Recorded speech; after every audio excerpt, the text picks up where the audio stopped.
What's going on, everyone? Welcome to another episode of Conspiracy or Just a Coincidence. I am Jack Allen. So, everybody, if you haven't noticed, I've been kicked off of Twitter. Not sure really why. I got to change my whole intro up. It's don't follow me at Conspiracy or JC on Twitter. I'm on Instagram now. I had an Instagram but never used it. I think I got kicked off because of who I followed. I followed a lot of like I follow everybody. I follow like people crazy on the left and like Reuters and things like that because I'm interested in what people have to say. And I was just using it last night, and out of nowhere, I got the boot. So, I was like kind of upset, to be honest, because like I don't like tweet anything crazy really. I'm pretty like, I don't tweet anything that's like bad or with misinformation that they don't want you talking about. Like I try to stay away from certain topics because of that, like self-censorship. And they still got me. So, it is what it is, dude. What am I going to do? I put an appeal in, and I'm sure that won't do anything, but I'm on Instagram. So I'm learning how to use Instagram again. It's been like 5 years since I used it. It's like so different. There's so much stuff. And Evil Knievel says it's Bob's fault. Bob probably set me up, dude. He probably freaking set me up. Bob's Lessons. I'm just joking. Anybody listening, go follow Bob's Lessons because Bob is a great friend, dude. He like tweeted out my account, and but I'm sure you're following him anyway. But if you're not, go follow Bobo. He's still on Twitter at Bob's Lessons and on Instagram. But what else is there to say, right, guys? Like, it's like sad because you put all this effort into it, and I like built this account up. I started with no followers, and I learned so much along the way. I met so many great people, and luckily, a lot of you guys have Instagram, and you reached out to me there, and I'm so happy that we were able to do that because it sucks. It really sucks, but it is what it is, right? That's not going to stop me from searching for the truth. I've been in real jail. Twitter jail will be nothing. And, maybe one day, maybe I'll get my appeal. Maybe I'll get back on. Probably not. But if I do, great. If I don't, we'll build it up again on Instagram. And just because they shut me off somewhere doesn't mean I'm going to stop learning, seeking for the truth. I love doing the podcast so much. It's like my hobby. And I've met so many awesome people. So that's all I'll say about that. So follow me on Instagram. Follow me on YouTube. Follow me on Odyssey. Odyssey is an awesome platform. And subscribe. You can subscribe to my website, conspiracyorjustacoincidence.com. And if you want to reach me, my email is conspiracyorjac@protonmail.com. And I'm pretty good at responding those most times. So last episode, we started working on Program to Kill, which is a David McGowan book. Go listen to that episode because it really sets up everything that we're going to talk about. But basically, my super quick Cliff Notes version is the CIA and intelligence apparatuses used psychological warfare all in Vietnam, Korea, all these places, and then they brought it home and used it on American people. And it was unknowing, as we know, MK Ultra, that all this stuff they did, and this led to the creation. The CIA has been behind these massive operations of cults, serial killers. All these people have exact same stories, whether it's being a child of a troubled family, institutionalized for a very large portion of their lives, abused, all this stuff like that. And another huge point, again, you just got to listen to it because now I don't have my notes up for it, so I can't just go offhand, but basically human trafficking, all this stuff like that. It's the CIA is involved in drugs. So one would assume you could make that connection with other things they're involved in, right? So I don't want to say too much because I don't want to push my luck.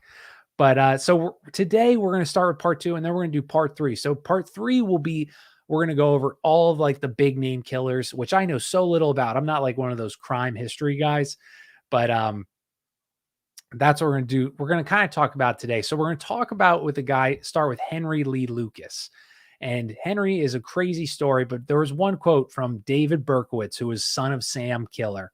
His quote was, "There are other sons out there. God help the world." And there's a really scary thing is a lot of people who are not in prison, a lot of people who are not in prison who are far more successful than I. And that was by Ted Bundy. So that is scary, dude. That is very scary. But yeah, so June 30th, 1998, Henry Lee Lucas was one of the most prolific serial killers. He's scheduled for execution in the state of Texas. This story is crazy, crazy. I think I just talked about it on another show. So who's the governor? George Bush. And things are not looking good for Henry. He was George Bush. This is Texas, right? Texas. It is not a state where they are easy, especially in 1998 on crime. It's a conservative red state. There's not second chances at all. And this guy was convicted of horrible stuff. George had not granted clemency to any man his entire time as governor. He carried out more executions than any governor in the history of Texas. And Lucas's crimes were brutal, like brutal, everything you can imagine, necrophilia, cannibalism, all this horrible. It said that he had 300 to 600 victims. Now, these numbers are totally fabricated or like juiced up, and we'll get to that in a second. Lucas worked with this guy, Otis Toole, who was also had similar proclivities, self-described arsonist and cannibalist. He also murdered dozens of victims. But 12 days before Henry Lucas's execution, George Bush got a huge heart. He said he made a special request that the Texas State Board, all Bush appointees, review Lucas's case. And 8 days later, shockingly, he issued a recommendation that no execution takes place. Ryan, what's up, dude? And I was sorry to break, but Ryan and I were talking about, he was like, man, don't be so negative that you're going to get kicked off YouTube. And so I was wrong, but I'm going to remain positive, Ryan. That's why I don't want to get too involved in my sob story. So I will remain positive. Thanks for checking in, dude. All right. So Bush, he says, review the case, guys. This guy, yeah, he's murdered 300 people. Let's review this. And the board even said, well, there's a chance he's innocent of his crime. So out of nowhere, Henry is pardoned. And this is where Henry starts rubber stamping every single unsolved murder. Great-grandmother who was killed by her abusive husband, it was Lucas. Just every story, literally, if the Texas Rangers couldn't solve a case, they brought it to Henry Lucas. They solved their damn case. So right there, okay, like something's fishy with this guy. He's the only guy that gets clemency, and he's the most brutal, like, serial killer in Texas. And I'm sure W didn't care about, the claims of that he might have been innocent. He was convicted of no fewer than 11, and the one death sentence that he got, the governor had no problem setting aside. So so let's say it's luck. Lucas got lucky. George W had a heart that day. And, but let's just see how lucky this guy's life has, or unlucky that this guy's life has been. In 1970, he was released early from a sentence, serving a first murder conviction. He was supposed to get 20 to 40 years. He did 10. And he explained the parole board. He said, the parole board asked him, if we release you, like, will you be okay? And he says, if you release me now, I will kill again. So, and this is not the only person. Manson does it. Lots of other of these guys do it. Say, if you release me, I'm going to go back. I'm going to go back to my ways. And what do you know? It wasn't long before Henry gets arrested again after he was released early, attempting to abduct a young girl. He gets released again early in 75. And for nearly 8 years, him and his buddy Otis Toole commit untold amount of murders. Untold, right? He gets arrested in 82, released, and was not arrested again until 83. And Henry was taken around the country after this arrest, confessing to, like I said, 600 murders in 26 states, clearing all troublesome unsolved murders. He provided this valuable service to the Texas Rangers, taking the rap for unsolved murders. And so we're going to get more into this story because that's clear. Like, alarm bells when I'm reading this are like going off in my head. I'm making these connections like, dude, what is going on here? Like, I've been in this prison system. There is no way this is a normal way of things at all, especially at this time of the world. Now, in a blue city, you probably get like 7 for, you get a significant less sentence. So Henry, he was indoctrinated into a nationwide cult, trained by the cult in paramilitary training in the Everglades, which is another common factor we're going to see: Florida, Texas, and California. He was instructed in abduction, arson, as well as killing close up and personal. He even was so good, he served as an instructor. And he was a contract killer for a while, abductor of children, and he would deliver these kids to a ranch in Juarez, which is the drug capital, one of them, of Mexico. It's like a border town that has a lot of violence, if you didn't know. Tons of violence ran by the cartels because that's a key location to getting drugs into the United States. Now, this ranch in Juarez was used in production of pornography, ritual sacrifices, all this crazy stuff. And he claimed that what appeared to be the random work of a serial killer was actually the media would say, oh, these are random crimes committed, but they're committed crimes for a specific purpose. Even like political hits, foreign dignitaries, businessmen, and Henry, he loved the work, which provides that makes any work easy. If you love what you do, you're not really working, right? So it was actually Otis, his accomplice, who recruited Henry and started training him. And Toole, by the mainstream media, is labeled as a severely mentally handicapped and like a junior partner, like a tag along, a sidekick. And that's how the media portrays this guy. They say he's dumb, all those things like that. And he was for sure not any of that. He had substantial knowledge about the practices of Satanism.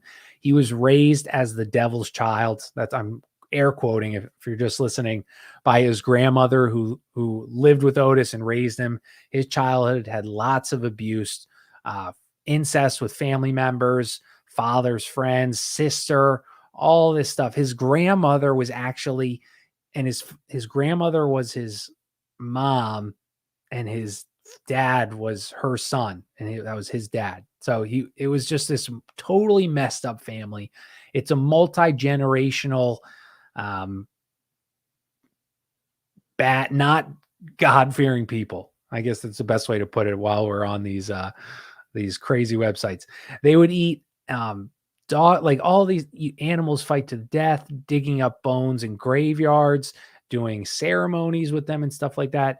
And he would hear voices. His sister committed suicide, and children were placed in the care of Otis and Henry, the other kids that she had. The two of the kids traveled with them, participated, witnessed all of these horrible things. So clearly not going to be doing too well. So going to have a big issue psychologically at some point in their life. As a child, obviously should not be seeing that. So the one ends up in a field after years of abuse by the pair. Another one ends up in the psych ward, another for prison for arson. And so this is a pattern between serial killers and their parents. Their moms or dads are super abusive, physically, mentally, always psychologically. One time Otis's mom and his grandmom beat him into a coma. He lost an eye. And the key thing that always happens is his mom was also a prostitute, which again, we're going to see Manson. I mean, every single one, literally every single one was like this story. Customers in front of Henry, forced to watch. Another key thing, these kids, they get forced to dress up as little girls. Like if they're boys, they are forced to dress up and be raised, or like try to pass off them as female, which makes you wonder, because I don't know if you guys ever seen that photo of Bill Gates as a little kid, and he's wearing like a skirt. He's at like a parade or something. And I'm sure many of you know the photo, but it makes you wonder, like, why would they dress him up like that? Like that wasn't the fashion, right? Like, so is there something deeper here with this? They would sell Henry out to Johns as a girl. Otis Toole, his accomplice, also forced to dress as a girl growing up. And Henry had other strange stories. He was a close friend of Jim Jones of the People's Temple. On numerous occasions, he was taken on a chartered plane to Guyana, where delivering the cyanide that Jones allegedly used in the infamous massacre. and this was his quote, "They think I'm stupid, but before this is all over, everyone will know who's really stupid, and then we'll see who the real criminals are." Like, it's just so funny how powerful the mainstream media is at manipulating. And we all have, like, my dad, he listens to my episodes, I'm sure you guys know, and I did a Manson episode a long time ago, and his immediate reaction, Manson, was he was a total psychopath, just a crazy guy, which is true. He is a total psychopath, but they want you to think that these guys are stupid, but also smart at the same time, to remain not caught and leave no forensics.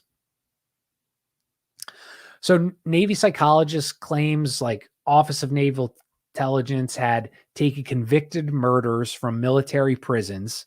So they would use prisoners in military prisons, use behavior modification techniques, and would relocate them in American embassies around the world.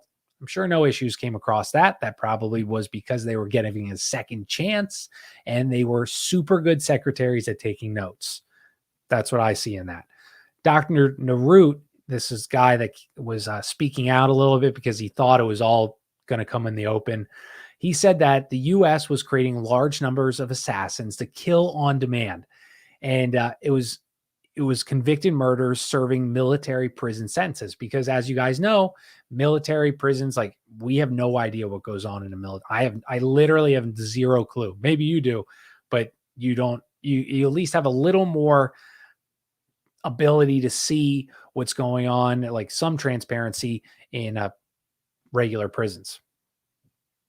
And Narut actually made all this stuff public because he thought it was all about to come in like the Rockefeller and the Church Committee. And so, which was where we found about MK Ultra. But he thinks all this is about to break. And he's like, well, I got to get ahead of this shitstorm. And he doesn't. They were pretty upset with him. They were doing this whole Manchurian Candidate thing for real. Like, for real. Civilian prisons was next. It didn't stop at the military. And this was like in 1975. Next month, Henry Lee Lucas was released from prison to begin his 8-year-long reign of terror. Weirdly, during his 10-year stay, he spent 4.5 years, when he was prison for that first murder, 4.5 in a psych ward. Drugs, electroshock therapy. He called it the nightmare that would not end. And now, how many times have we heard this story? We talked about Alan Dulles doing this stuff. The CIA doing it in mental hospitals all around the world. People will go in these psych wards for simple things like depression, postpartum depression, not simple, but you understand what I'm saying. And they would be subjected to literal torture with electroshock therapy, deprivation chambers for days, kept asleep in forced comas for months on end, literally torturing these people psychologically. And this is what Henry Lee Lucas spent 4.5 years in one of these psych wards. So God only knows what he was put through in there. We have no idea. Is it possible that Henry was recruited? So more time back. I don't know what my note says here. So is it possible that Henry was like recruited? So there's this cult, the Hand of Death cult. And is it possible the Hand of Death cult was probably kind of created by the CIA? So was he possibly recruited for that? And I wrote in my note, the CIA would never recruit killers. So I think I was trying to be funny in my notes, but yeah. So the CIA has recruited killers constantly. So that was what my joke was saying. Like, oh, the CIA would never recruit a killer to be like an informant and to be an asset. Well, that's totally not true, because they brought in war criminals from the Third Reich. Gellin, we did an episode on how him and Dulles were buddies. He was this huge Mengele, Eichmann. Talked about Eichmann in that Alan Dulles show. These guys committed atrocities to people, torturing them for science, and just for pleasure. And CIA had no problem bringing them over. So to think that they would stop there. Lucky Luciano, Meyer Lansky, mob figures, huge mob bosses, tons of murders, also recruited by U.S. intelligence. They propped up dictators. I told you to talk about Guatemala all the time. 250,000 out of a 3 or 4 million population they were behind, because they propped up a vicious dictator to take over because they were trying to nationalize the fruit industry there. I say nationalize, there's more to that. Well, that doesn't matter. There's this guy, Dan Mitrione. He's a CIA torture aficionado. He's a boyhood friend of Jim Jones. He would kidnap homeless people to take them to soundproof underground chambers in South America. And Sinatra and Lewis even flew into his hometown, performed a benefit show for his widow. And this guy was like, hailed as a hero, but really he was doing horrible things in South America. The Phoenix program in Vietnam, Navy SEALs would work with people like deserters, Viet Cong turncoats, people that were so bad that the Vietnamese couldn't deal with in prison, and they would take them. The Phoenix program would take them and be subjected to the same type of psychological treatment that these Henry Lee Lucas would have, and they would taught the secrets of psychological warfare. These guys were so vicious in the these prisoners of the Viet Cong they were released, they would devour enemies organs. Like these guys were deranged, and we took them in with open arms. So this was I found this like super interesting. So Jonestown Massacre was not just like a mass suicide, as the press says. Only a handful of the 913 victims died by suicide. The rest were summarily executed. Lethal injection, some by strangulation, some shot in the head. And that is not the story that I was told, or immediately when you think of Jonestown, you think everybody drank cyanide. They kept going up in line or getting their cup, and they would just die. They all died that way. Not true at all. A handful of them died that way. Henry Lee Lucas was at Jonestown at the time of murder, according to him, doing more than just delivering the cyanide that killed them. It itself, Jonestown was an MK Ultra project, complete with a vast stockpile of drugs, sensor deprivation tanks, equipment, maybe not tanks. They were like zombie-like assassins. They gunned down that Congressman Leo Ryan before the massacre, so that's why they had to clean up to, they killed the congressman. So this is just a the Jonestown people think like, how did this happen? How did all these people follow this guy? Sure, he's charismatic, all these things like that. Well, because he has resources. Where is he getting these resources from to buy all this land in South America, these huge quantities of drugs, these huge quantities of weapons, all this stuff? How do you think he funds that? You think he's that charismatic and the people joining are super wealthy people? No. I would never join and just move to South America with some guy who, rules with extreme authority. Not saying that I'm super wealthy by any means, but I'm saying, like, if you have a job, that's definitely not what you're going to do. Most people that join cults are lost, probably not really like employed that much, but yet Jonestown had unlimited resources. How do you think that happened? It was because he was funded by somebody. And this is the same thing with the Manson family, the Zodiac killers. They're never what they appear. The media has never told the truth. Why would they tell the truth now? They're not random acts of violence that you need to be afraid of that are going to happen to you, but they're contracts carried out for a specific purpose. And David Berkowitz, the son of Sam, he was one of several gunmen, a patsy who took the fall to protect the rest of the people involved in these murders. And that was the same with all of these serial killers. The DA, Santucci, in 1979, he reopened the case and concluded that Berkowitz did not act alone. Sketches were at a huge divergence from one another, had numerous phone numbers of doctors, lawyers, businesses, bizmen scrawled on the walls of his apartment, Scientologists. Also, this was crazy. Son of Sam, David Berkowitz, had the Montauk Golf and Racket Club phone number scrawled on his wall. Did he love playing golf? Was he possibly a great racquetball player? Possibly. Most likely, though, this was an exclusive country club, so he was very good at golf. But what's next to the Montauk Golf and Racket Club? It's next to a closed military base. Maybe you guys have heard about that. The Montauk Project. The Montauk Project did experiments with mind control, time travel, the Philadelphia experiment, which is kind of like conspiracy candy, but they said that basically the ship they were able to, it's Stranger Things, one show that I've watched a season of, is loosely based on the Montauk Project. They were playing around with acts to like portals and things like that.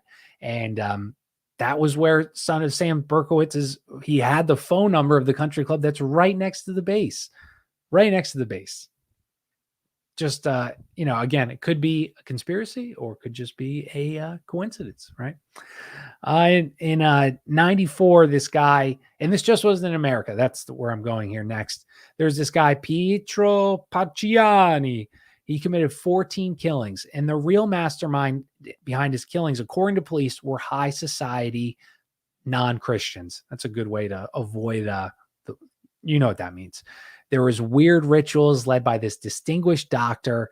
And did you guys see that doctor in Italy that was tricking women into having sexual relations with them because saying that he would give you the vaccine?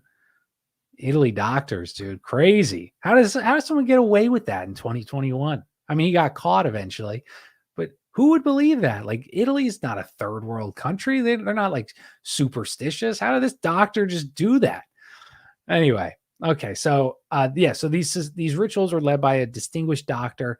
The Pacciani trial was retried, and of course, Pacciani, at his retrial, he dies due to a heart attack. How did he die? Was it totally random? Well, actually, someone gave him a prescribed medicine that killed him. I'm sure that was totally by luck. They didn't want, he had high blood pressure, and they were just trying to take care of that. He was also dragged by his feet after the death, as anyone who dies of a heart attack normally is.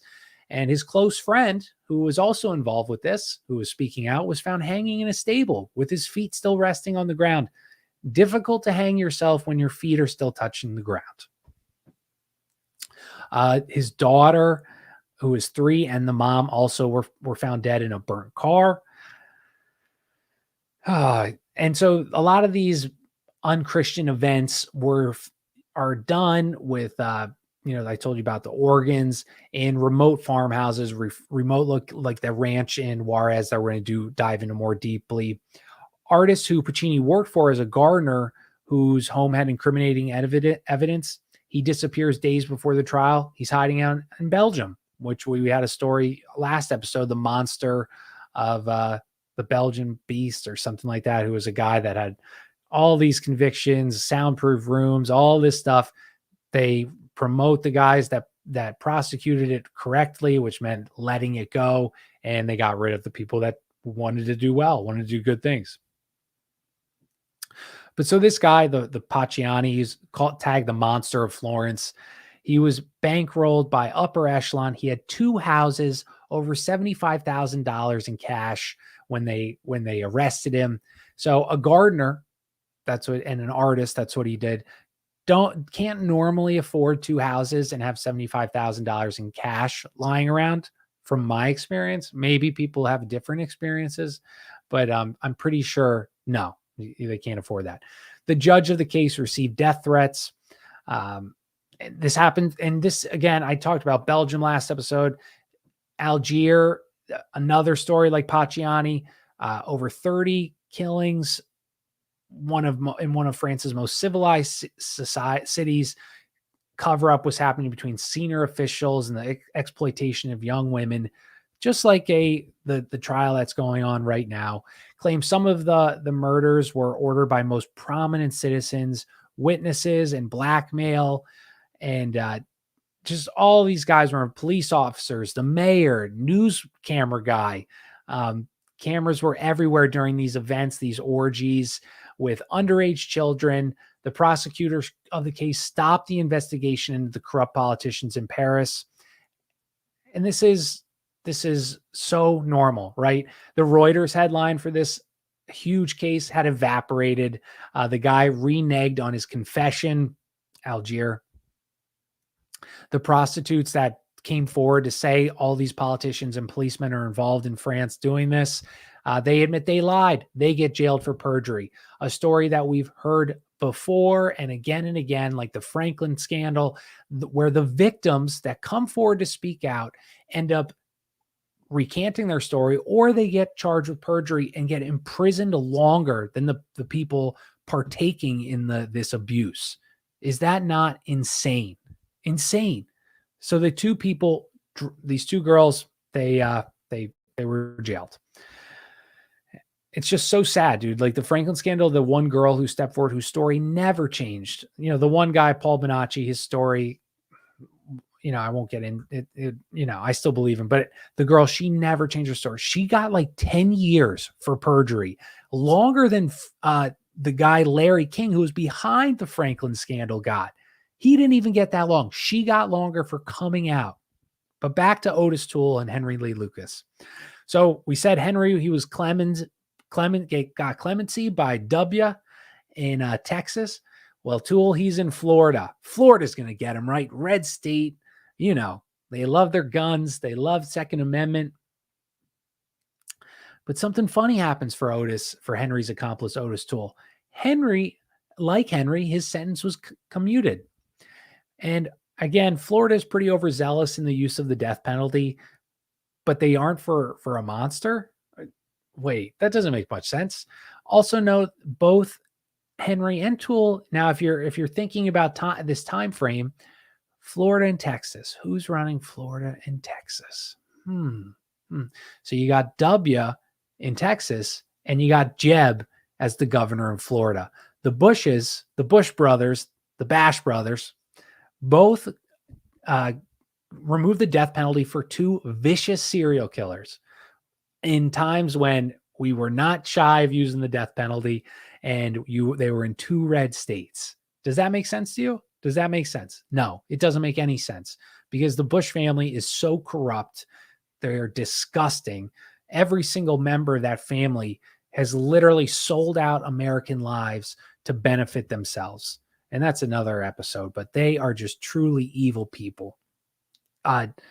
Jeb did like this deal with, you remember like Obama phones? Well, he did a deal. It was like kind of before the Obama phones. He got it passed to like give low socioeconomic people government phones. And he got that deal crossed because he had ties with this Mexican cell phone producer who got the government contract. I'm sure he never got any kickbacks involved in that at all. So there's this guy called the Railroad Killer. And this is where all these serial killers link up. They all link up. Rafael Resendez Ramirez. And in 1999, he walks across a bridge from Juarez to El Paso and turns himself in. He's wanted for 9 killings. Pretty odd to do. You kill all these people, like, okay, maybe his conscience got the best of him. But weirdly, he's taken into custody. He was taken into custody several weeks prior by U.S. Border Patrol, only to be released, despite being wanted by the FBI on American FBI's most wanted list. Between this detainment and surrender, so before he was arrested, before let go, then walked during that time period, he claimed 4 more victims. So the Border Patrol and whoever was involved in that, releasing him, 4 more people died under the blood is on their hands. He left the country with no death penalty, Mexico, which I didn't know. That was kind of interesting, to go to the death penalty capital of the Western world to turn himself in. Why, right? He was adamant about surrendering to a Texas Ranger, requested no attorney, cooperated with detectives. And now this story gets so insane. So hold on to your hats, my listeners, my friends that sticking with me. Ramirez was born in Matamoros, Mexico, raised outside the family by non-family members, which is important. And at some point I started hearing funny voices, like a person, but no one's calling me. Anything that can put down Christianity, anything that can put down freedom, that's what I do. And no one wants to believe this. So these are huge quotes, right? Anything that can put down Christianity. No one wants to believe the cult story. The TV people cut it out. The writers don't write about it. Henry Lee Lucas. And this is how it goes full circle. So Henry told about how he had ties to a cult ran ranches just south of the U.S. border. Surprisingly, there is such a cult ran in Matamoros, Mexico, the same place where the railroad killer Ramirez grew up and raised. There was 15 victims of non-Christian type events, closely paralleled his stories with Lucas's stories. Henry's spiritual advisor gave an attorney a map that Lucas had drawn for her in 85, identifying locations where murder and kidnapping and drug running was conducted. And this interconnected operations along the Texas-Mexico border. And the Matamoros Cult was one of these locations on Henry Lee Lucas's map. So if Henry is deranged and psychotic, he draws a map that just happens to be correct, the exact location where where Ramirez grows up. And the interesting thing about the Matamoros cult was that it was largely Americans that made up the cult. The leader was this guy, Adolfo Constanzo. The high priestess was an honor student at Texas College. Her grandfather was one that owned the ranch. And Costanzo was a ruthless leader of this cult. He was a genius. He had this messianic ability to command loyalty and blind obedience, which I can see that happening. Like people, when you find a leader, right? Like probably the reason why for following Groypers on Twitter, why I got kicked off. And I'm not calling them a cult by any sense. But people there, and even like Owen Benjamin, he yells at his listeners, like when they're on the chat, he like calls them stupid and he'll block them and stuff like that. And sometimes people are annoying, but people are so afraid to stand up. So I see how that dynamic can happen over time for people that are lost and they join this group. But this Costanzo guy, Adolfo, funny, interesting name, but it was just, he had that power. He had, drug dealing, terror, torture, a lot like Charlie Manson, but zero coverage on this guy. He was born to a Cuban immigrant who was a underage prostitute, blessed by this high priest at 6 and declared he would be the chosen one of this cult. Until 10, he's trained by non-Christian in San Juan and Haiti, learning black magic. I don't know, whatever you want to call it. In all these different places. He goes back to Miami in 72. He's mentored by another non-Christian priest and the art of grave robbing, the same thing that Henry Lee Lucas and Otis Toole's family taught them. And what they would do is they would go in these graves, they dig up the bones and use them for certain events. It's just, and I'm saying these things because it's important for people. We can't, like normal people like you, we can, but normal people, normies, they can't grasp this concept because that is such a foreign thought to them, right? And it's a foreign thought to me too. I mean, I obviously am not digging in graves in my spare time, but so it's just funny. These same patterns happen over and over again.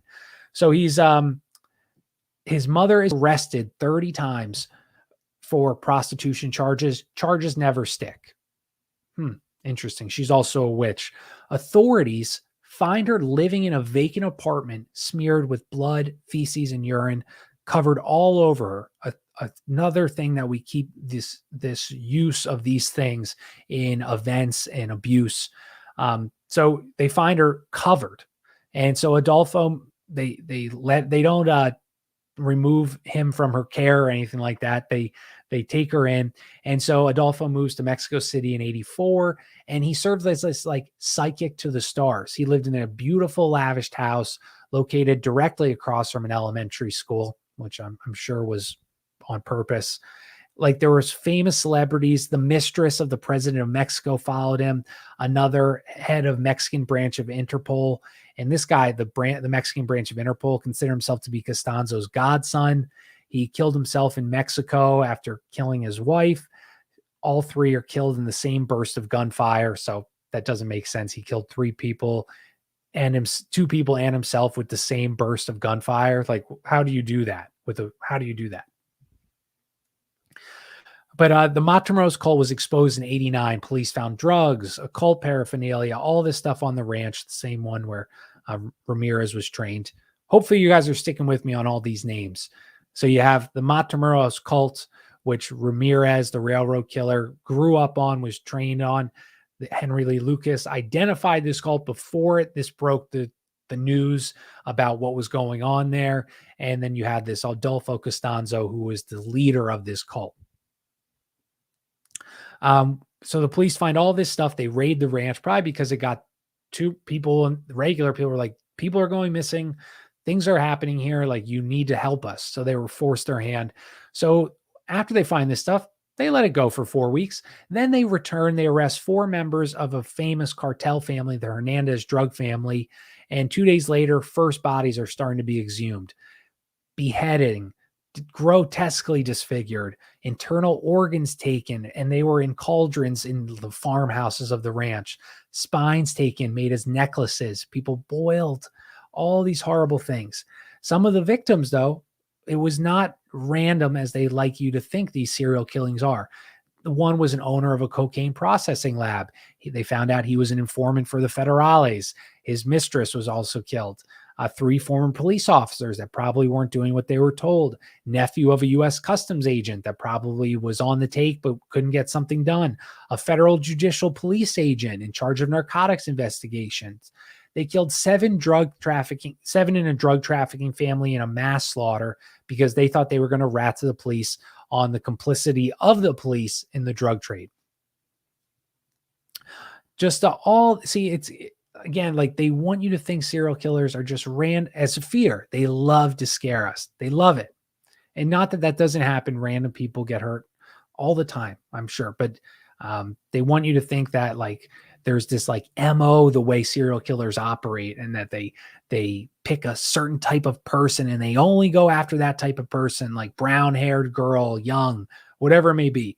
And that is never the case. Never. They just highlight those cases because most times they can't even identify the body or find the body to know what the person looks like.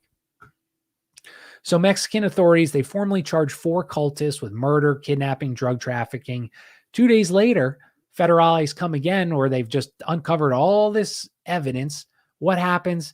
They burn down the death shed at the ranch, destroying all the valuable evidence. They were probably very excited. They had fire. They were cheering. Ooh, we got him. We got him. And he said, oh no. And he dropped his stick and it lit the whole place on fire. Costanzo and his followers, they run into hiding. Police supposedly find his hideout.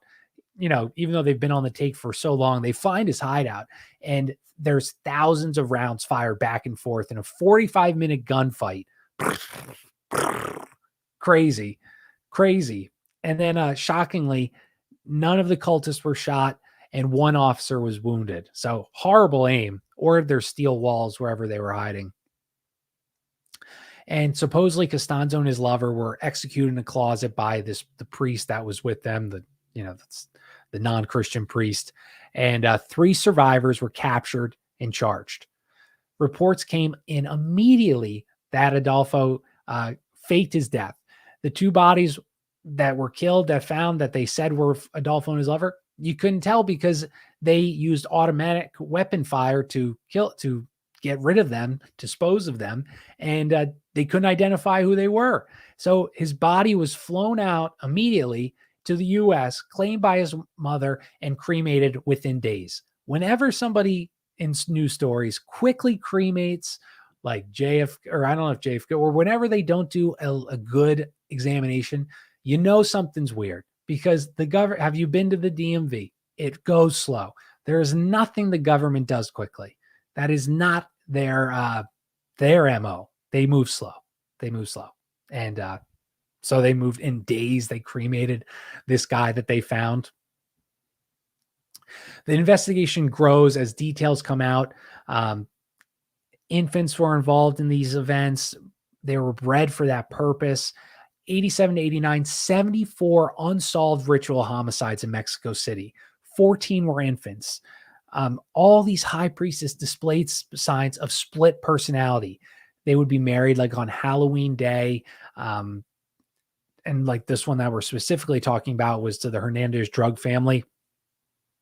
And that split personality we talked about last episode, you guys all know MK Ultra, but that is how they do it. It is, You create 2 personalities or 3 or 4, and the other one doesn't know that this personality even exists in their brain. They go through hours of the day once like activated, that they black out. And that's why kids, why they focus their attention on these institutionalized kids from prostitutes and from abuse, because these kids, in order to protect themselves as they're young, they wall off that personality that's experienced these horrible, horrible things.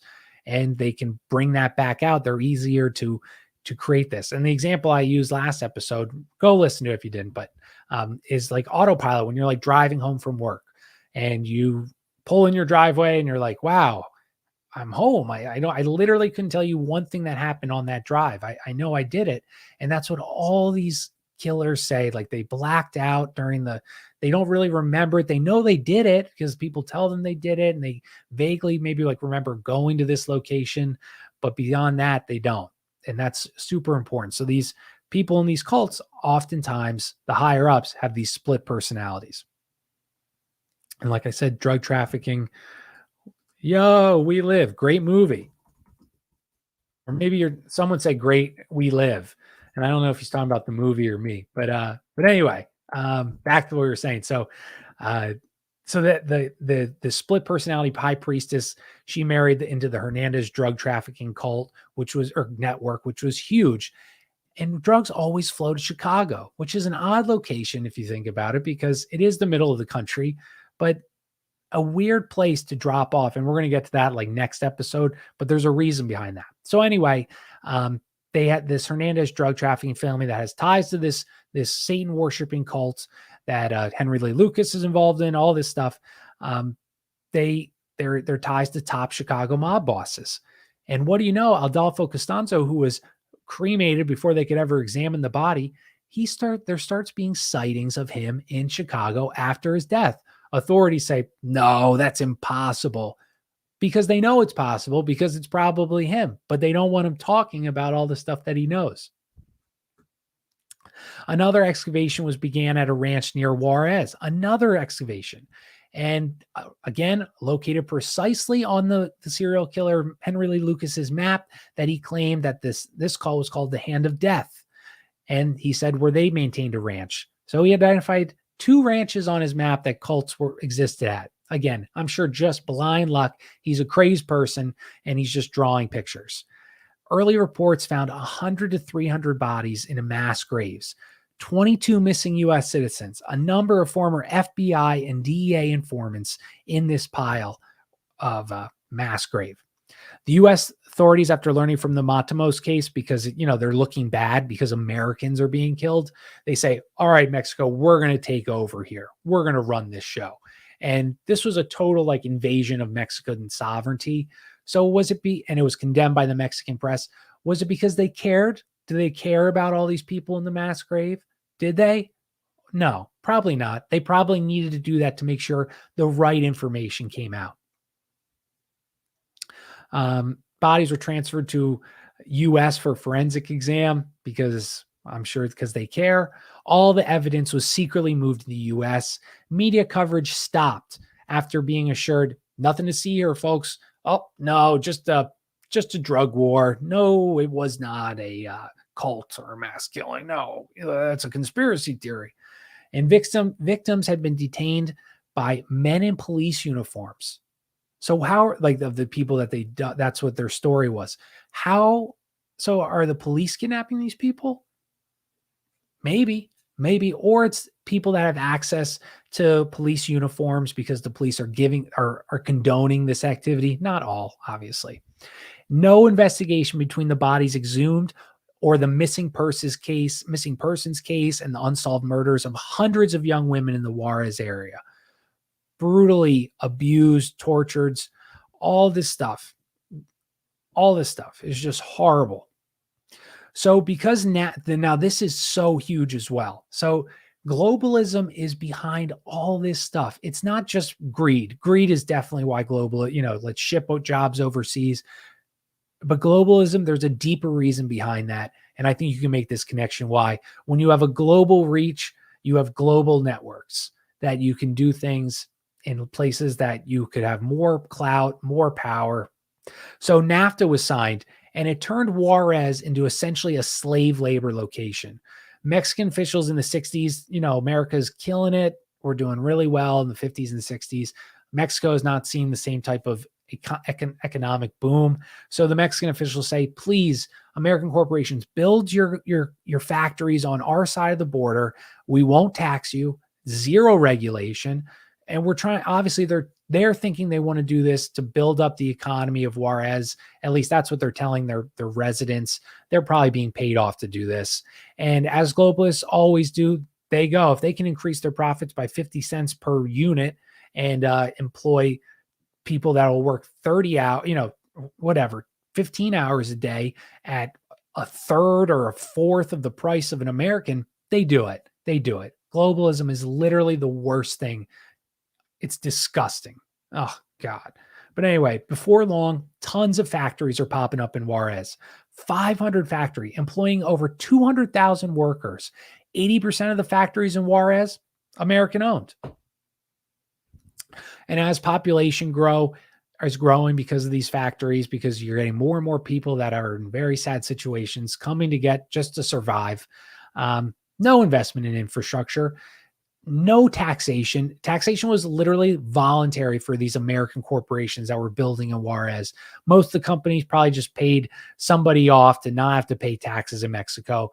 These factories, they're called maquiladoras, and 70% of the workforce is women, just trying to support families, probably in some village.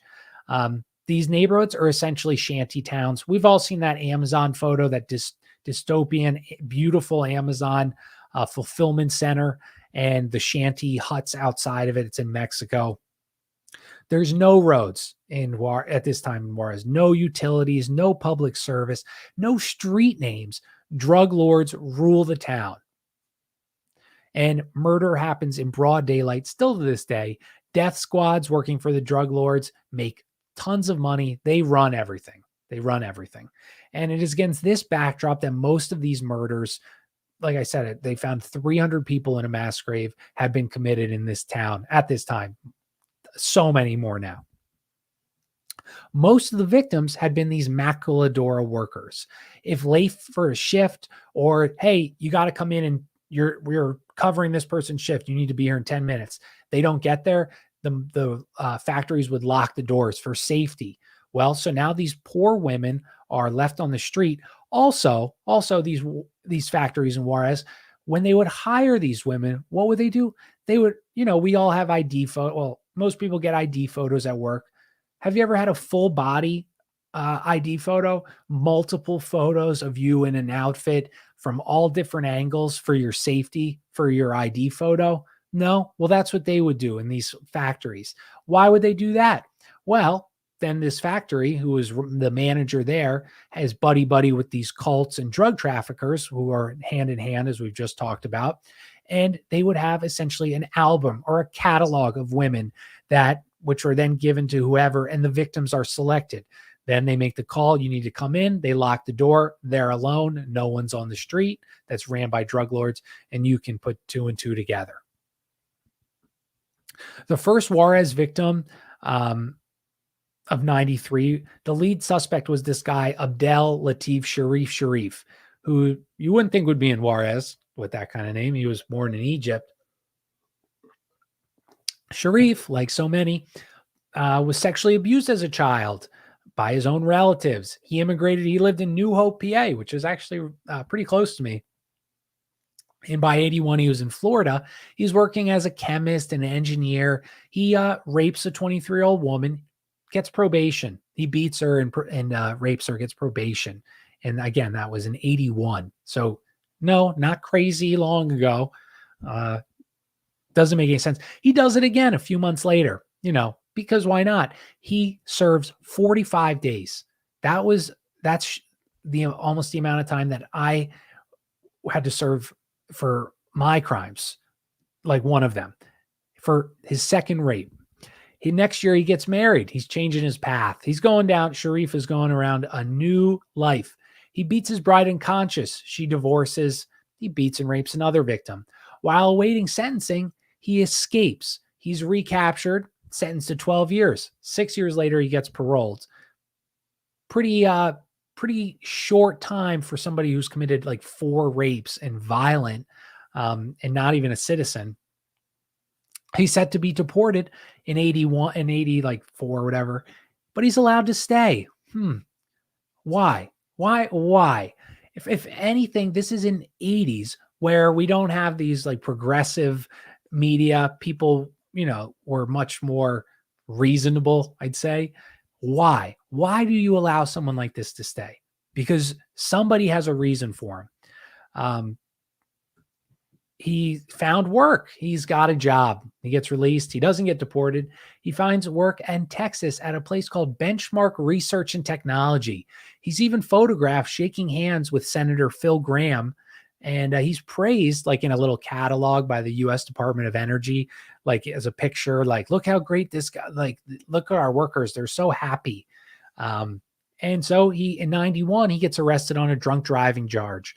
No repercussions for that offense. And I can tell you from personal experience, there are repercussions for drunk driving. Don't do it. I wasn't drunk though, but you know my past. Anyway, 93, he rapes another woman after kidnapping her. Texas said, listen, Sharif, we like you. We didn't deport you. We let you kind of, do some things. Just leave. Just leave the country. We won't press charges. Again, why would someone do that? Why? For a reason. So he does. He leaves the country. He moves to Juarez. Why not? And he went to work for the Mexico branch of the same company. And then in 95, he gets charged with rape by Mexican authorities, given a 30-year sentence, but bodies of the young women continue to pile up. Next arrested were a gang of nightclub workers, and they were being paid by Sharif to continue the killings. The gang claimed that the police tortured and coerced their confessions. Then another gang arrested, supposedly collaborating with Sharif, 15 murders, but yet again, coercion, torture. And these 2 gangs arrests did not slow the disappearance of the killings, along with Ramirez's arrest, which was in 99. They just keep piling up. So many killers. So true, Jonathan.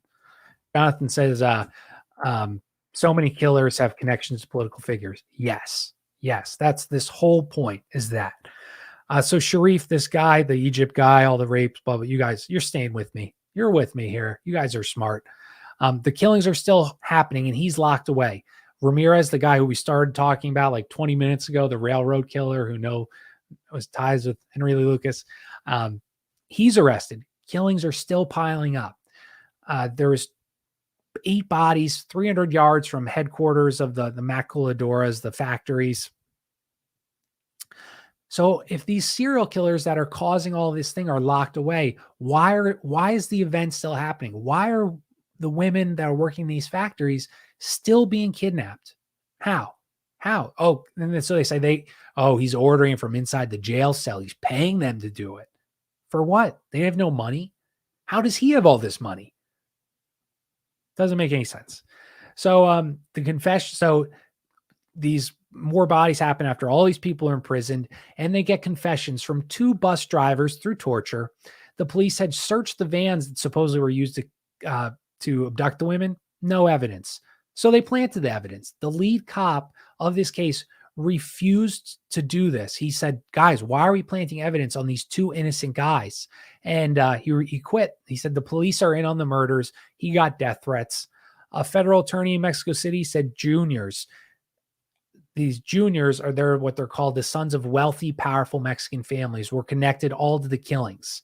And then he gets transferred, now refuses to speak about the case. Case gets moved to another guy, probably threatened. And this other guy who's the case took this case of all these continuing missing people. His daughter and her husband was gunned down by AK-47. Basically, the killers have zero fear of being caught at all. There's even ties to the president administration at this time. Attorney representing one of the bus drivers that they tried to frame with these killings was chased, followed, pursued by police in unmarked vehicles, chasing off the road, and they eventually killed him.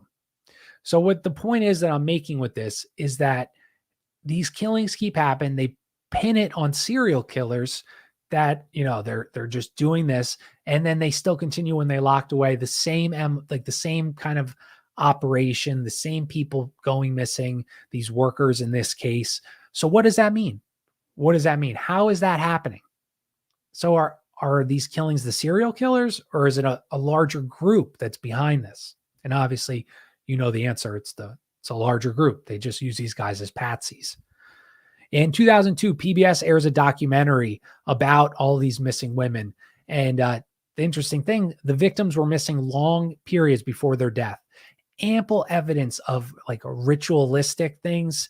Remains found are often mismatched bones.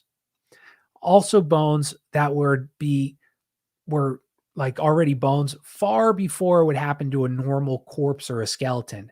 And they would show up in areas that were just searched.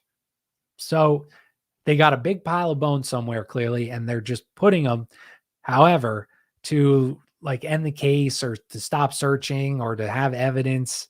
And then, of course, the Juarez police deliberately destroyed evidence. More than 1,000 pounds of the clothing and other evidence was burned, because they're going to use the smoke signal to find out who's stealing all these innocent women.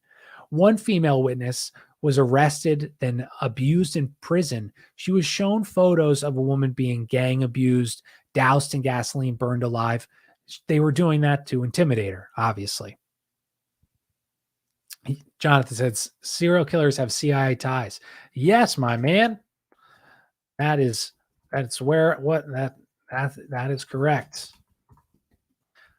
Okay, and then so I said they showed that video. Some are kept alive during this torture. They put signatures, like carvings on them, like occult symbolism. And from The Guardian, which is like a liberal rag, but they had a quote about this case in the 2002, or this happenings, patterns of mutilation that had not been released that could indicate narco-satanic rituals. So all these marks that these hundreds of women were having on their bodies, the bodies that were found, they all matched. They weren't released to the public, and these were different. So clearly, what is that showing? That's showing that it's a similar group that's doing this same thing to all these people. Reuters said that the motives were satanic rituals, organ trafficking, snuff movies. Same with The Guardian, said the same thing. The federal police in Mexico arrested cartel members who said they were involved of mass murder of 13 police officers. Officers are detained for complicity. And this just is not on the southern side of the border. This was happening also near Johnson City, Texas. Ironically, the birthplace of LBJ. So I wonder if his like family must like was that just a coincidence that LBJ is from Johnson City, Texas, and his last name is Johnson? Maybe, but I also found that interesting because he was involved himself in, he was helped JFK get assassinated.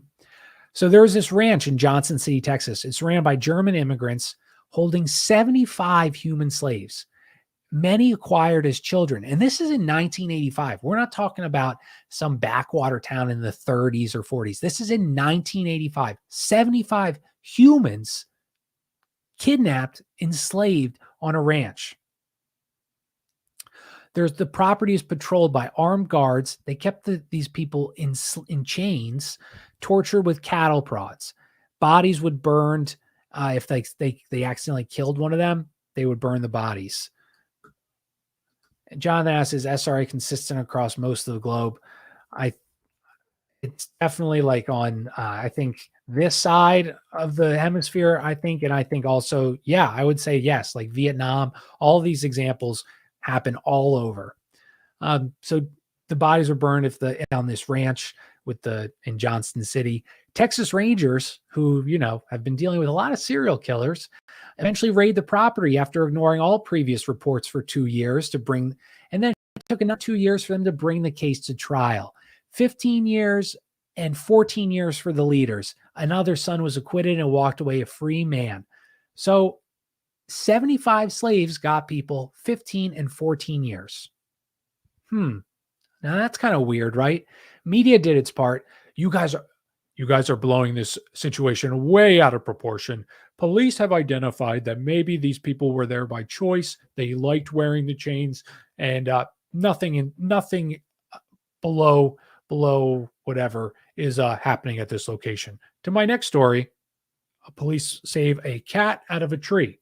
That's literally just like the media. They think we're stupid. Why inflation is good? Inflation is good for the economy. They literally think we're idiots. And back then, people were even more gullible than we are today. Weirdly enough, this ranch with 75 human enslaved, what was it located to? Oh, wow. It's located next to a military base. Also, court transcript said they catered to powerful Lido's files. You guys got it. You got it. You're picking up what I'm putting down. The property was a camp. This property was also, in olden days, a camp for Japanese internment people during World War II and deprogramming center for Korean War veterans who were the first to be brainwashed, supposedly. See, they use like these locations, dude. They are created. These people aren't just wealthy people that buy a ranch and say, hey, you know what I think we should do? I think we should kidnap people, probably as young, and start a slave labor force. What do you think? All right, we got a little bit more to go. So I hope you guys are enjoying it and we're staying with me. So this serial killer, so I hope you guys understood all that. I tried to do it as best to understand. So the serial killer title is a totally new phenomenon. It was coined by the FBI and profiling. You know how we got to call in the psychological profiler and to help understand the phenomenon. This was all recent. And as anything the FBI does, are they honest? Are they forthcoming? Are they trustworthy? No. It was more to mislead and to disinform than to inform. In the Henry Lee Lucas case, few, if any, elements of a serial killer profile apply. Like the FBI, serial killers always act alone. And they're driven to do so by their own private demons. They could not share private passions with others. Lucas, as you know, his accomplice was Otis Toole. He also had other accomplices. Killers, they only target a specific type of victim. Yet again, Lucas, Manson, all these people does not fit. Serial killers follow a modus operandi, following a pattern against the case. How many movies have we seen? We need to figure out this pattern so we can see where he strikes next. So he does this. Again, not the case. And this is about to get insane right here. So if you're checking in just now, perfect, because it's about to get literally crazy. They follow a pattern, and Lucas killed in a variety of ways. But there's so many other things, but this is what's important here. Many serial killers, they have no pattern that they kill. Like how they kill somebody. They use weapons of opportunity, meaning like what is ever nearby, like my water bottle, a lamp, whatever is nearby, that's how they kill. Now, who else instructs people to kill like that? Well, in the CIA handbook, that is how they instruct to kill like assassins. If you're in this type of situation that you need to go unnoticed, you use weapons of opportunity because you're not seen carrying the weapon and you can dispose of the weapon easier as opposed to carrying around, a baseball bat or whatever. Mafia, Luciano Lansky, Mafia Inc., also CIA ran, also had the same rules and advice. Don't carry a weapon, use the weapons around you. Henry Lee Lucas claims his cult also taught him the same things. What are the odds of that? That the cult, the CIA, and the mafia all have the same instructions on how to kill somebody. I guess they're just experts. They all realized that was the best way, right? Because that's what any normal person would think. And it's funny that the FBI tells us that these cults don't exist. They just panic, except they say no, non-Christian cults do not exist. That's ridiculous. You know what they also said didn't exist? The mafia for decades. They said there is no organized crime in America. Yeah, because you guys were funding and allowing the organized crime to exist. Also important to note, professional assassins carry out their contract with weapons of opportunity and small caliber bullet fired at point blank range, usually a 22 or 25.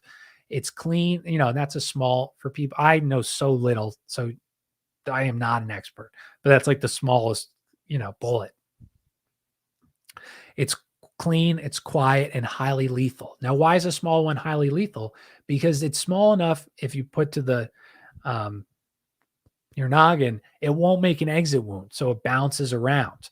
And so this will also cause the bullet to be deformed, which will make ballistics super hard to match, if not impossible.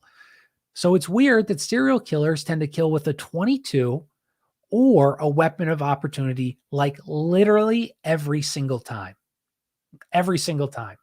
And someone might say, well, what other options are there? Well, there's plenty of options, like a larger weapon, all these things, right? But they kill with weapons of opportunity or a small caliber. Herb Mullen, the craziest and most creative defined serial killer, was his first victim was beaten. Oh, sorry, my Liv Allen is texting me. All right. First victim beaten with a baseball bat for no reason. The next girl was stabbed. The next 5 victims were killed in a single night at 2 houses, all drug trafficking families. Each family was armed. And this is crazy. So each family, he killed 5 victims in a single night after these totally different victims. So no MO, no same weapon, right? Weapons of opportunity. They were armed. There was 4 people in the one house, all drug traffickers, and all 4 of these people are killed by a lone assailant, and they had a gun, even though he had to reload at least once, possibly twice, to kill all 4 people. So how is that? You just sit there? You're a drug trafficker and you've never planned to be robbed? That doesn't make sense. What I'm saying is clearly he's not acting alone. It seems like serial killers always like to throw in the murder of at least one drug dealer into their repertoire of victims. And these facts are ignored by the MSM to maintain that like random acts of violence, a perfectly nice family. And I'm sure the families are very nice. I'm not saying they're bad people because they do that, but you understand what I'm saying. In the collectors group, like Gacy, Dahmer, the most consistency is that's where the most consistency is shown among victims, mostly young, gay, bisexual men. Dahmer's was like 14 to 31, varying races, but still not the same. Whatever. He's mad at his mom, so he's only attacking women that look like his mom. That whole MO or signature thing, again, we have been propagandized in movies and by the news to make you think like, oh, the psychologists at the FBI, they're figuring these things out. They're identifying the patterns that exist between each one. And I can't tell you how many movies I've seen that do that kind of thing. Like, we need to call in the big guy, stupid stuff. The Boston Strangler, he would kill 19 to 75-year-olds, black, white. Again, just the myth, his name, makes you think they're all done the same way. They were, a lot of them were strangled, but not with the same weapon, right? This theme continues. All these people, like the co-ed killer, he didn't just kill co-eds. He old people, his mom. He also liked to use the small to the noggin. And my fiance, who's so lovely, she said, well, because she likes true crime stuff, and she said, well, Bundy picked all girls who looked the same. And though that is correct, some of the women did look the same, but again, these are carefully selected photos by media, police, intelligence, what they release to give you this idea And it's just amazing how much power this stuff has on our thinking, because if you don't like investigate further, I would never have known this unless I read this book. And so the media is so powerful into creating this thought process that we have. And I know you all know that, but it's just amazing. There are any number of serial killers where it was officially acknowledged that there was more than one perpetrator. All of them. Manson case, early 80s, four-man satanic cult led by Robin Gecht called the Rippers, always includes multiple assailants. They just want you to think that. Boston Strangler, 8 members of the psychiatric panel that tried to develop a profile on him, 7 believed it was 2 perps. And we're almost there. Lone Nuts. I must have done it if everyone says I did. Richard Speck. Oh, I skipped that chapter.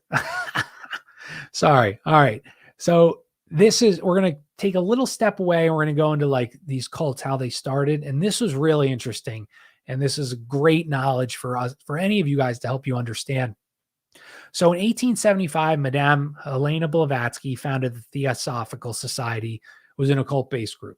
And much of the ideology is that of like Hitler's Third Reich. It was very similar. She published Isis Unveiled, The Secret Doctrine, and this influenced modern Satanists and other groups, whether they know it or not.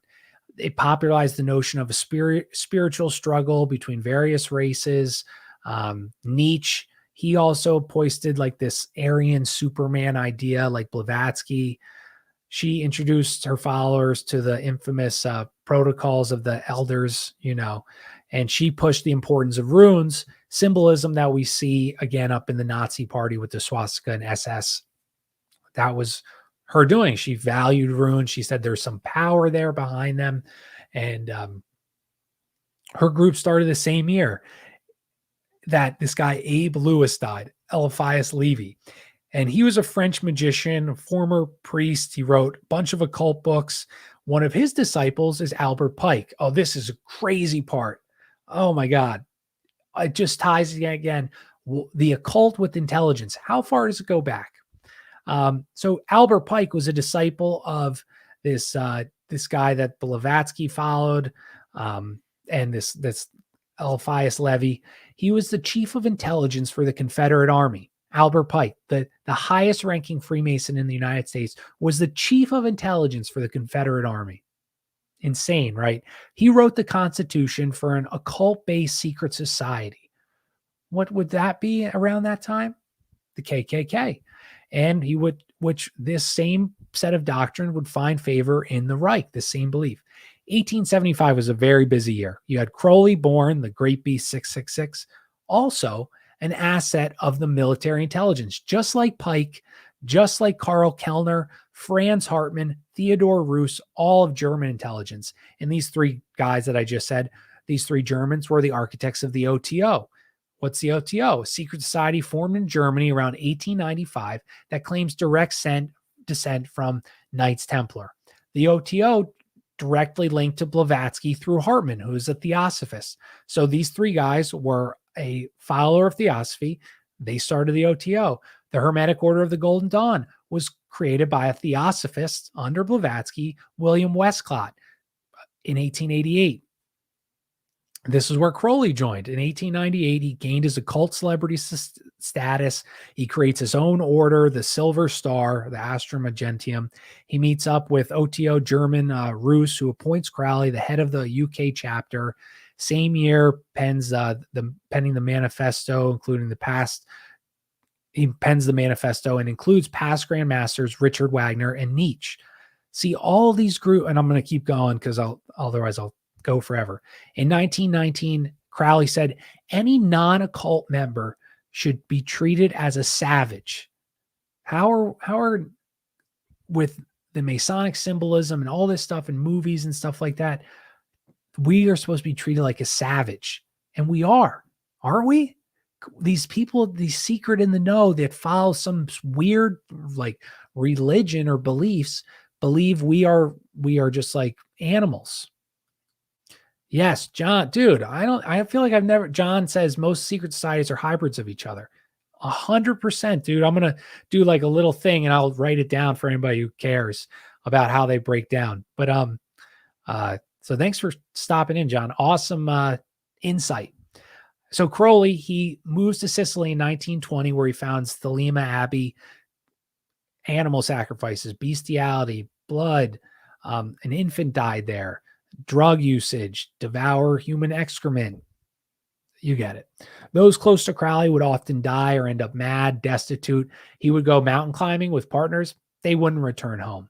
But he was fine. He never, no one, oh, they're weird. They're just doing whatever. One time doing a ritual behind locked doors, the partner did not make it out alive. And Crowley then spent 4 months in a psych ward. He had a daughter die, possibly a son. He dies in 1947 as the head of the OTO.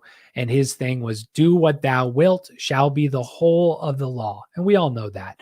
But that motto comes out today. Today, what do they encourage you to do? Articles constantly saying be promiscuous, have lots of sex.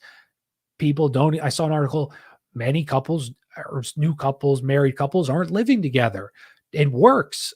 They're trying to do all of these things that we have holy, they're flipping them. Just like with the excrements of all these things. It's the opposite. A follower who replaced Crowley, Gerald Gardner, he creates an offshoot of the OTO known as Wicca. Early recruits of Gardner was a guy named Alexander Saunders. As a child, he lived with Crowley. He initiated Sharon Tate into witchcraft, and he creates, like their witchcraft. Saunders' counterpart in the USA, you had Crowley follower Gerald Gardner. He creates Wicca. Has a counterpart in the United States. And who is that counterpart in the United States? Anton LaVey. Yeah, John Crowley was the head when he died, head of the OTO of the world, and then Parsons. But we're gonna you had Gardner from Crowley, Saunders, and this counterpart that was with Saunders was Anton LaVey. Who's Anton LaVey? The Prince of Satanism. Also important to note, many mainstream media's Johnny Carson, Life, Cosmopolitan, all speak super highly of LaVey, sending recruits his way to check out this new cool hip thing. That's crazy, right? That's crazy. Why are they doing the media is progressive, quote unquote, and progressive is just a code word. It's not actually better, but these institutions that millions of people tuned into, that if you heard the Church of Satan say, like that media got reaction, they're talking about it in good light, sending people, recruits to LaVey. LaVey was associated with fortune tellers, astrologers, Bugsy Siegel, Meyer Lansky. He studied criminology at the San Francisco Police Department, and they would consult him on nutcases. His daughter claims that his whole backstory was a lie, a fabrication, which makes sense because, like all these people that I listed before, Albert Pike, Aleister Crowley, people that I didn't list, they are intelligence operatives, just like LaVey. Sorry, I was reading the comments. Kurt Anger, who filmed all these occult movies in Hollywood, involved with Manson and all this stuff. They organized this magic circle in San Francisco, which evolved in the Church of Satan in 1966. Tons of police, military, intelligence people all joined his group. And then you have Aquino that joins. He leaves, starts the Temple of Set. He joined as he came home from Vietnam. What was going on in Vietnam at this time? The Phoenix program, the psychological warfare where they were taking Vietnamese prisoners, turning them into like Manchurian candidates and letting them loose and seeing what happened if they could control them. And that same stuff that he was doing over there, they were practicing here. And now they've got it down to a science. And LaVey comes back after that and comes to America and starts his own cult. I'm sure he was trying to better people's lives. Aquino, he admired the Third Reich for their occult and total control. And he uses the word fascism. And I've got a great quote here, and we'll get to that in a second. Aquino, he says he's the son of an SS officer. Other times he said he was magically created by the Babylon working. What's the Babylon working? L. Ron Hubbard and Jack Parsons event in the desert. And we see this again.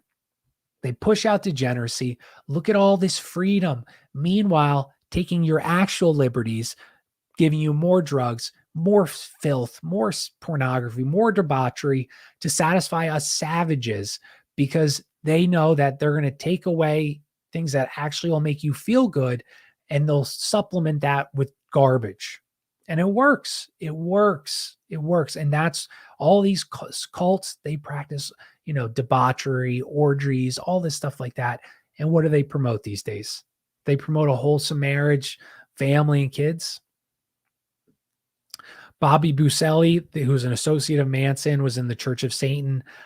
He linked Manson and LaVey, traces its origins to Crowley, back to the Black Order of Germany. The Black Order was this elite branch of engineering crimes against humanity during the reign of the Third Reich. Here's the quote I wanted to say about fascism that these guys wanted.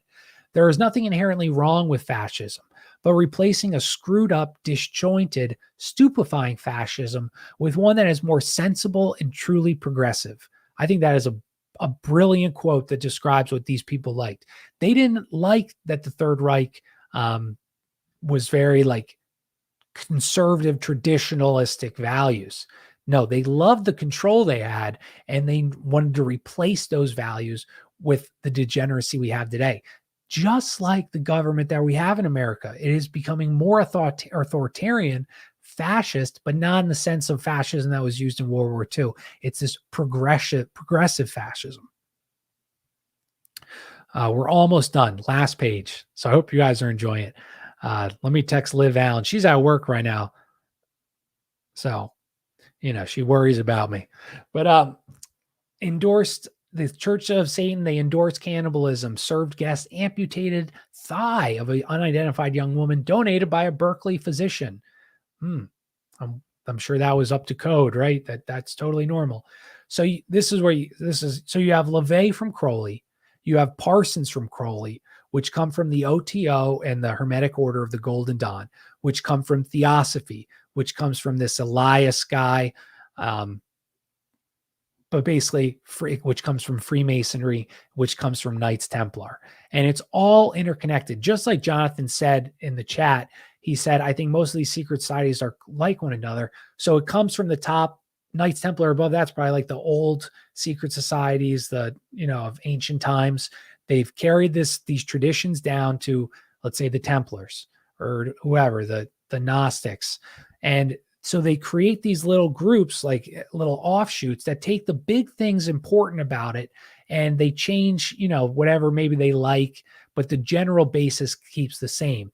And that created Wicca, that created the OTO and the Hermetic Order and all these groups. And then that'll create more groups. And now you have like the New Age and there's things that change, but there's some things that stay the same. And the same things that stay the same are things that are not good for your soul, that are degeneracy and debauchery, right? And that's what it is. So all these groups, they stem from that one top, whether that's Freemasonry or Sabbatean Frankism or the mystery schools. They created these offshoots and they all just know each other. And the next high guy starts his own.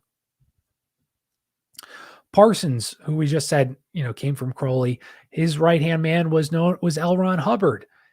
Hubbard was a suspect of his death. What did Hubbard start? He starts Scientology, OTO, Scientology. Scientology is it's basically built on do as thou wilt. What New Age is built on, do as thou wilt. Do what you want to do.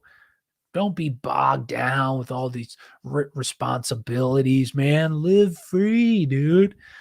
In 62 members, Robert Moore, 2 Scientologists, Marianne McLean, they split off. They formed the Process Church of the Final Judgment, swastika logo, love Satanism, gore.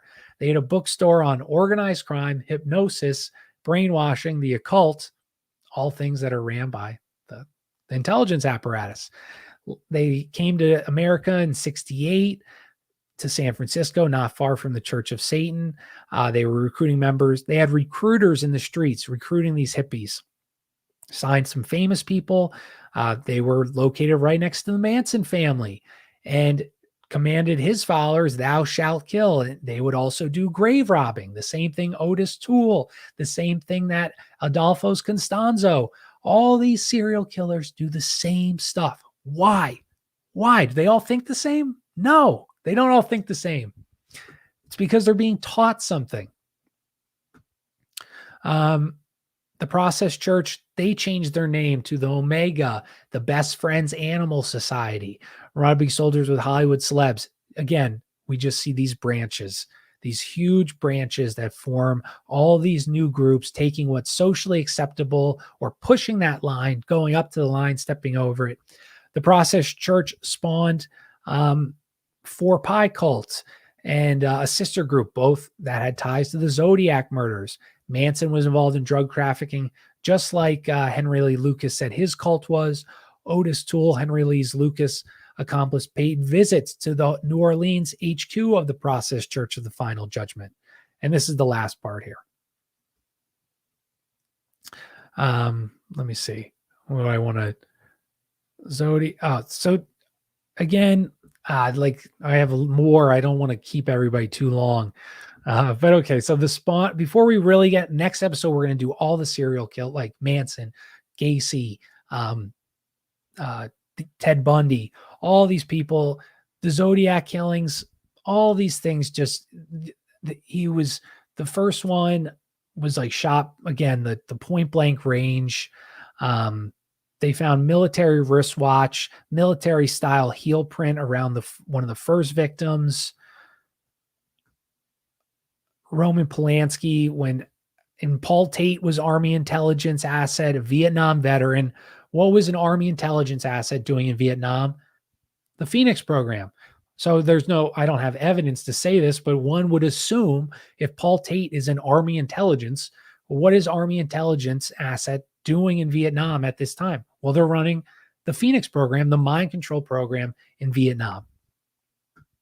After his daughters died, Roman Polanski brought his own psychic, the same psychic that was involved in the Boston Strangler case, like also being a psychic there. They organized a Black Arts Festival. Tim Leary, Anton LaVey organized it. A month after the Tate LaBanca killings, a woman was stabbed in San Francisco. Took an ambulance an hour to respond. The man survived. He said the attacker, this was the Zodiac killings, they said the attacker was wearing a logo-bearing costume, a strange hood with an apron, and displayed the trademark of the Zodiac.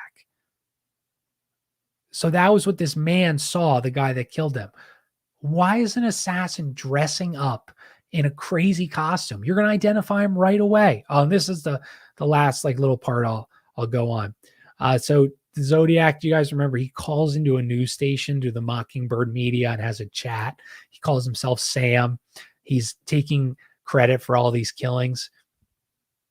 An anonymous call, gets in right into the newspaper on the TV and takes credit for all these weird murders happening. That's interesting. He's just so smart, I guess, right? Oh, they found on the payphone a palm print of the guy who made that call. A nervous technician destroyed. He said, "Oh God, I can't touch it," and destroyed the handprint. I'm sure that was totally random. There was one other part. And then all these killings, basically, this is what, to summarize, 6 serial killers: Manson, Stanley Baker, Edmund Kemper, Herbert Mullen, John Lindsay Frazier, and the Zodiac, all spawned from Santa Cruz, San Francisco metropolitan area in a span over 4 years. But none, like the murder rates quintupled in the city, highest murder rates in the country. And they all came from the same area. What are the odds of that? What are the odds? Is there something in the water? Why are they all coming from San Francisco area? Yes, John says the feds like to dress up a lot. That they do. They like to play dress up all the time. And there was just one other thing that I wanted to say about that was such a crazy fact. Oh, A day before one of the Zodiac killings, he used a different weapon at each killing, of course. That's important because, the MO that's so in the FBI profile. Some local kids, it was in broad daylight. They saw the murder. They had a description of the guy. They call the police. They say, hey, it's this, guy, white guy, blah, blah, blah. What do the police do that took that call, the dispatcher? They said, all units, a black male has just shot. And so it was huge, massive police presence. They were looking for a black guy when the kid said it was a white guy. Clearly, they don't want him caught. They don't want him caught. Why? Because they have deep ties and there's a reason behind this, whether they're involved, complicit, or just an idiot. And I talked about all these guys spawned from the same area. They use the same symbols in the Tate LaBanca. They did like the Freemason V. They did that with another person that was left in a church. There's just clearly anti-Christian sentiment behind all these murders, drugs, all this stuff. Lastly, the Phoenix program director, William Colby. What does he do when he comes back from Vietnam? Well, he gets appointed as the new director of the CIA, bringing the Phoenix Project home in the States in 1973. And that's where we're going to end the show tonight, guys. So thanks for checking in. I've had a good amount of listeners. John, thanks for the comments. Other people, thanks for the comments. I really love hearing what you guys are saying while I'm doing it. It makes the show so much more fun. Again, I am Jack Allen. I'm not on Twitter. Maybe one day I'll get back on. My IP address is banned, but I'm on Instagram at Conspiracy or JAC. Follow my YouTube. Sign up on my website. Maybe I'll change like my Patreon to like $1. So if you guys like the show, you can like support the show that way, and we could stay in touch. Because I love doing this, guys, and it's sad that I lost my Twitter account. But thanks for finding me. Follow me on Instagram. Follow me on Odyssey and YouTube and Gab. I'm on Gab. So if you're not on Gab, the big thing I wanted to say is they kicked me off for who I was following, not for what I tweeted, because I didn't tweet anything bad, but who I was following. So think of the precedent that they're going to use with that, with who you're following. Misinformation people. You're a little group of misinformationists, especially the 2022 elections are coming up. You better know that this is just only the beginning. So have backup plans with your social medias, because there's such a great community. We all want to stay in touch. So I'm Jack Allen. Support the show if you can. conspiracyjustcoincidence.com. My Patreon. Follow me on all these things. Leave a review. And I really enjoyed tonight's show. Next episode, we're going to go over all the inconsistencies of how these were not single-handedly done. And that's it, guys. Thanks for listening. Thanks for supporting me. Thanks for being with me. And we'll talk soon, everybody. Thanks, Stephen. Bye.